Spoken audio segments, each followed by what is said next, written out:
ಅನ್ನದಾತ ಜನರ ಪಾಲಿನ ಸ್ನೇಹದಾತ ತನ್ನುಸಿರ ಬೇಯಿಸಿ ಉಸಿರು ಕೊಟ್ಟನು ಬಿಸಿಲು ಮಳೆಗೆ ತನ್ನ ಜೀವ ತೆತ್ತನು ನೀರು ಇಲ್ಲದೆ ನೆರಳು ಇಲ್ಲದೆ ಬೆಳೆಗೆ ಕಾಯುತ್ತಾ ಸೂರು ಬಿಟ್ಟನು ಅನ್ನದಾತ ಅನ್ನದಾತ ನಮಗೆ ನೀವೇ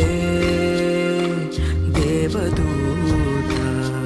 ನಿಸ್ವಾರ್ಥ ಸೇವಿನಿ ಶ್ರಮದ ಯೋಗಿನಿ ಭೂಮಿ ಬಿತ್ತುವ ಮಹಾನ್ ಜ್ಞಾನಿನಿ